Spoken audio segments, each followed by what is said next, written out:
Hello বন্ধুরা, শুভ সকাল না কি বলবো যে আর বুঝতে পারছি না। দেখো, সকালে ঘুম থেকে উঠেছি 4:30। দেখো চারিদিকে জলে ভরে গেছে। আমাদের এখন দুয়ারে দীঘা, দুয়ারে মন্দারমণি হয়ে গেছে।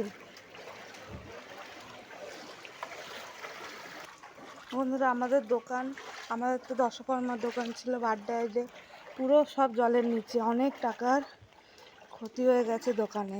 এত জল, দোকানের ভেতরে জল ঢুকে সব জিনিসপত্র নষ্ট হয়ে গেছে। অনেকের বাড়িতেও জল ঢুকে জিনিসপত্র নষ্ট হয়ে গেছে। যে এই বাড়িতে জল ঢুকে পুরো সব নষ্ট। কী করবো কিছু বুঝে উঠতে পারছি না। এত টাকার জিনিস দোকানে।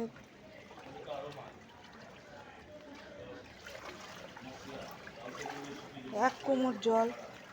সকালবেলায় উঠে দেখি এই যে স্কুটিগুলো সব জলের নিচে।